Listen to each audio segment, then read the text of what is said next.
요한계시록 1장 7절에서 8절. 볼지어다 그가 구름을 타고 오시리라. 각 사람의 눈이 그를 보겠고 그를 찌른 자들도 볼 것이요 땅에 있는 모든 족속이 그로 말미암아 이곡하리니 그러하리라. 아멘. 하나님 나라 부재 현상과 동시에 그 실체를 겪고 있는 세상과 성도들 가운데 유일한 소망은 주 예수 그리스도 다시 오심 마라나타입니다. 마라나타의 비밀은 봉인된 7 우레가 바라는 메시지를 드러냅니다. 이미 도래한 하나님 나라는 장차 완성되는 오메가 시간에 묶여 있습니다.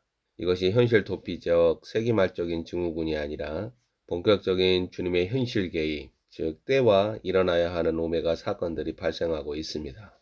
나라들과 민족들 가운데 언약의 사자들, 하나님의 메신저들이 일어나고 주 앞에 예비되는 백성들을 준비합니다. 신랑이자 심판주이신 예수 그리스도는 합당한 신부들이 준비됨으로 강림하심으로 나타납니다. 성도들은 본격적인 고통의 시간을 인내와 믿음으로 견디고 이기는 사건들을 만나게 됩니다. 하지만 마라나타 신앙과 주님의 다시 오심이 달갑지 않은 자들은 자기 사랑과 자기 소유로 구축된 질서에 대한 애착으로 인하여서 주님의 재림이 지연되리라는 망상에 사로잡힙니다. 그들은 언젠가는 주님은 오실 것이다 이렇게 애둘러 말하죠.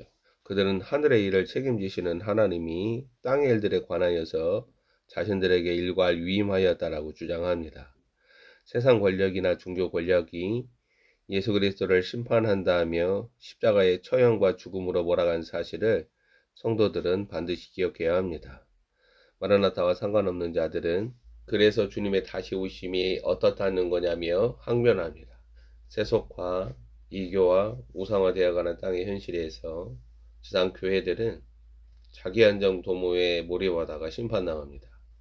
하나님은 오직 자신의 영원하신 목적과 계획과 뜻을 위하여 일하십니다. 지상 교회들이 요구하는 아젠다를 위하여 봉사하거나 도와주는 그러한 신이 아닙니다.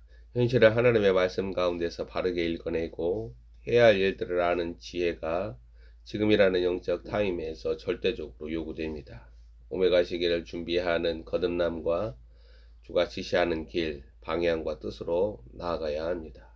주님의 다시 오심은 막연하지 않습니다. 주님의 다시 오심은 흔들리지 않는 항구적인 질서입니다. 하늘과 땅과 그 가운데 모든 것들이 요동할 때 주가 다시 오심은 더욱더 현실화됩니다. 사도 요한은 하나님의 계시가 드러나는 경로를 통하여 자신이 본 것을 다 증언합니다. 요한계시록 1장 1절 2절은 오늘날 보좌에서 성령님이 또는 주님이 나에게 주셨다라 그런 하나님의 증거들을 검증합니다. 마지막 시기 꿈과 환상과 예언이 끔찍할 정도로 범람하고 있지만 그것들은 모두 사도 요한의 증거로 인하여 참이나 거짓으로 드러나고 있습니다. 사실 유튜브 영상들로 마지막 때 하나님의 계시와 예언을 접하는 성도들은 그 주장하는 메신저에 대하여 전혀 알지 못합니다. 그들에 대하여 여러분은 주님의 음성을 들은 적이 없습니다. 성도들은 하나님의 증거들과 또 성령님으로 말미암아 바른 분별을 해야 합니다. 마귀가 하나님의 백성들을 사용하여 주를 대적한 일은 우리가 신앙 고백하다가 십자가의 길을 외면하는 베드로를 통해 알고 있습니다. 사도들과 예언자들의 증거, 그리스도의 복음에 우리가 보고 듣는 모든 것들은 구속받습니다. 요한계시록 1장 4절 6절에 나타나는 사도 요한의 송영은 삼일체 하나님, 성부와 성자와 성령이 하시는 일들 가운데 사람의 아들 예수 그리스도, 성자 하나님이 하신 일들에 방점을 찍습니다. 하나님 아버지도 아니고 성령님도 아닌 오직 성자 하나님, 사람의 아들 그리스도가 우리를 위하여 자신의 피를 흘리셨습니다. 그는 죽음을 맛보셨습니다. 이 사실이 오메가 시기 혼돈과 미혹과 거짓 영들과의 전쟁에서 성도들의 믿음과 인내가 마지막까지 증거하는 메시지입니다. 오늘날 성도들은 자신들의 종교 본산지, 지상교회, 그리고 담임하는 목사, 자신들의 동료 자랑하기에 여념이 없지만 사도 요한은 5절 하반절을 읽으면 우리를 사랑하사 그의 피로 우리 죄에서 우리를 해방하시고 그의 아버지 하나님을 위하여 우리를 나라와 제사장으로 삼으셨다라고 증거합니다. 사도 요한의 송영은 주가 다시 오심 가운데 결정적으로 나타납니다. 본문 7절 8절 주가 다시 오심은 단순히 예수 그리스도의 재림 사건을 말하지 아니하고 삼위일체 하나님의 오심을 드러냅니다. 사도 요한은 자신이 본 것들을 아시아 7교회, 오늘날 지구촌에 흩어져 있는 교회들에게 증거합니다. 사도 요한은 5절 6절에서 마지막 때 성도로 하여금 교회의 영광, 끝까지 나라와 제사장으로서 자기 책임을 상기시킵니다. 마지막 때 나라와 제사장, 인자의 나라, 이 하나님의 정부를 세상 사람들은 보게 됩니다. 누구를 통해서? 그리스도의 몸을 통하여서, 하나님의 아들들을 통하여서, 예수 그리스도와 그의 사람들을 통하여서. 주님의 다시 오심을 말하는 목사들, 성도들은 나라와 제사장으로서의 사명과 책임을 혼돈과 무지, 악의 화신 적그리스도가 등장하는 길목에서 올곧게 드러내야 합니다. 교회들이 세상보다 못한 도덕성과 불의와 부패로 굶어버린다면 주가 다시 오시면 그들에게 재앙이 됩니다. 성도들은 부딪히는 현실에서 걸어다니는 하나님 나라로 의의 길을 걸어가야 하는 영적 제사장들로 하나님의 영원하신 목적과 계획과 뜻을 사람들에게 드러내면서 살아가야 합니다. 왕적 제사장이라는 것은 통치 개념이 들어가 있죠. 이 하나님의 정사를 짊어지는 일은 성도니까 누구에게나 주어지는 타이틀이 아닙니다. 그것은 자신 안에 그리스도의 충만함으로 말미암아 영광과 존귀와 위엄이 있습니다. 사도 요한은 주가 다시 오심이 자기중심적이고 폐쇄적이며 소시민적이고 수동적 경건으로 병들어가는 기독교, 지상교회의 면류관이라고 말하지 않습니다. 그는 일찍 죽임당하신 하나님의 어린 양의 피로 죄에서 해방되고 우리를 나라와 제사장으로 삼으신 하나님의 목적과 계획을 말합니다. 그래서 지상교회들이 오늘날 목사들을 중심으로 부패와 죄악과 추함으로 말미암아 나라와 제사장이라는 영광으로 인자의 나라를 증거하는 합당한 그릇들이 아니라면 사람들은 이 세상은 주 다시 오심이라는 현실을 인식하지 못합니다. 작품에 대한 예수교 장로의 남녀노소가 딱 그런 모습입니다. 마라나타는 하나님의 어린 양의 피, 언약의 잔을 마신 자들 안에서 흘러나옵니다. 그들은 때와 기한을 알고 주 다시 오심 앞에 자신을 합당하게 준비함으로 주님께 옳다 인정함을 받은 그릇으로 나타납니다. 나라와 제사장으로서 사도 요한은 본문 9절에서 자신을 주 다시 오심을 기다리는 우리 공동체의 형제요 예수의 환난과 나라와 참음에 동참하는 자라고 밝힙니다. 이러한 공적 발언이 로마 제국이라는 짐승의 잔인함과 야수성을 드러내는 시기에 거침없이 나타납니다. 유튜브로 여러분이 일제강점기 시기 영상을 보면 완전히 한국은 일본 그 자체입니다.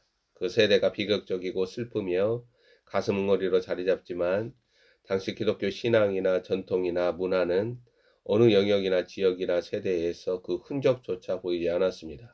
목사들, 장로들, 성도들, 남녀노소가 신사참배와 일본 제국주의 칼날과 식탁 앞에 환관과 내시처럼 조아렸습니다. 이러한 아담적 기질과 처세술이 이상하지도 않게 2020년, 2021년, 24년, 25년, 그리고 앞으로 28년, 29년 대한예수교 장로의 남녀노소에게서 다시 확인되고 이들은 결국 삼진아웃될 것입니다. 불법한 자들이라는 패거리 세력들을 서로 지지하고 옹립하면서 짐승의 질서와 식탁을 통합이라는 아젠다로 마련해가는 지금 지상교회들은 영적으로 일제강점기 시기로 걸어가고 있습니다. 적그리스도 시기는 영적으로 일제강점기 시기예요. 그래서 조금도 종교본산지나 목사들에게 기대할 게 없습니다. 오직 자신 안에 충만하게 드러나는 그리스도의 생명으로 말미암아 우리는 하나님의 처소로 스스로 준비되어야 합니다. 지금부터 십자가의 길에 오르지 않는다면 짐승의 세상이 되는 32년 당신은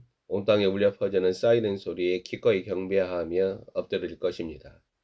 자신의 신앙이 마라나타가 아니라면 자신의 입에서 나오는 기도나 찬양과 감사가 아무것도 아닙니다. 사도 요한은 본문 7절에서 볼지어다 그가 구름과 함께 오시리라 증거합니다. 그는 다니엘서 7장 13절, 스가랴서 12장 10절을 인용하여 영광과 함께 오시는 주 예수 그리스도를 증거합니다. 사도 요한은 구름과 함께 오시는 주님을 봅니다. 주님의 영광을 있는 그대로 보는 일이 거의 일어나지 않는 종교본산지는 그리스도의 피로 나라와 제사장으로 삼으신 이의 목적과 계획과 뜻을 전혀 알지 못하기에 묵시적 환상도 일어나지 않습니다. 묵시적 환상이나 하나님의 계시가 나타나며 이걸 쉽사리 이단으로 정죄하거나 경계하죠. 목사들 성도들이 악한 세상과 폐역한 세대 가운데서 찾을 수 있는 소망은 오직 위로부터 우리 안에 그리스도에게서 주어집니다.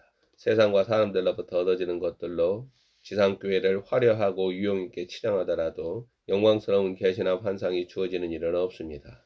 오늘날 교회들은 진실한 소망으로 하나님께 영광을 돌리는 일을 잃어버린 듯 합니다.